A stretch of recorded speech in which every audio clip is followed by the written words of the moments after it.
ಸಿದ್ದಮ್ಮ ಹೇಳು ಏನಂತ ಹೇಳಿದ್ರು ನಿಮ್ದು ಪೀರಿಯಡ್ ರೆಗ್ಯುಲರ್ ಆಗಂಗಿಲ್ಲ ಆಗಲ್ರಿ. ಅದು ಸ್ವಲ್ಪ ಕಡಿಮೆ ಅಂದ್ರೆ 1 ತಿಂಗಳು 2 ತಿಂಗಳು ಗ್ಯಾಪ್ ಆಗುತ್ತೆ. ಈ ನಡುವೆ 3 ತಿಂಗಳು ಆಯ್ತ್ರಿ. 3 ತಿಂಗಳು ಒಂದ್ಸಲ ಪೀರಿಯಡ್ ಆಗೈತಿ. ಮುಂಚೆ ಕರೆಕ್ಟ್ ಆಗ್ತಿತ್ತು ಅಂದ್ರೆ 15 ದಿನ 1 ವಾರ ಅಷ್ಟರಲ್ಲಿ. ಇವಾಗ ಈ ತಿಂಗಳು ಅಂದ್ರೆ ಲಾಸ್ಟಲ್ಲಿ ಸೆಪ್ಟೆಂಬರ್ದಲ್ಲಿ ಆಗಿದ್ದು, ಮತ್ತೆ ಇನ್ನೂವರೆಗೂ ಆಗೇ ಇಲ್ಲ. ಇದು PCOD ಅಂತಾರ, ಪಾಲಿಸಿಸ್ಟಿಕ್ ಓವರಿ ಅಂತಾರ. ಅದ್ರ ಸಂಬಂಧ ನಿಮ್ದು ಏನಾಕೈತಿ ಗೊತ್ತನೀಗ, ಒಂದು ಪೀರಿಯಡ್ ಲೇಟ್ ಆಗತೈತಿ ಹೌದಾ. ಪೀರಿಯಡ್ 2 ತಿಂಗಳು 3 ತಿಂಗಳು ಪೀರಿಯಡ್ ಆಗೈತಿ. ಆಮೇಲೆ ಇಲ್ಲೆಲ್ಲ ಕೂದಲ ಇಲ್ಲಿ ಮುಂಚೆ ಇರ್ಲಿಲ್ಲ ರೀ.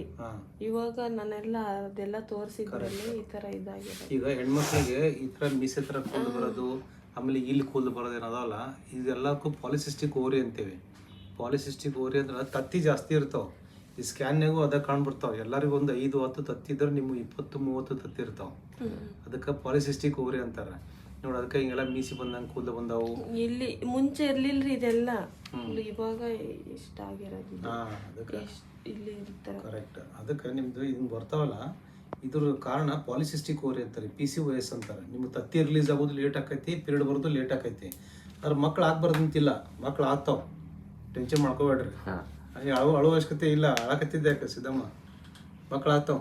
ಅಲ್ಲಿ ಹೇಳಿದ್ರಿ ಅವ್ರು ನೋಡಮ್ 90% ಡೌಟ್ ಮಕ್ಳು ಆಗ್ತಾವ, ಏನೂ ಟೆನ್ಷನ್ ಮಾಡ್ಕೋಬೇಡ.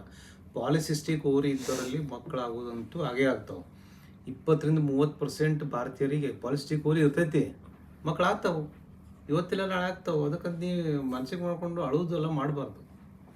ಸಮಾಧಾನ ಇರ್ಬೇಕು. ಏನು ಸಿದ್ದಮ್ಮ, ಏನು ಹೆದರಿಕೆ ನಿನಗೆ, ಏನು ಭಯ ಹೇಳು.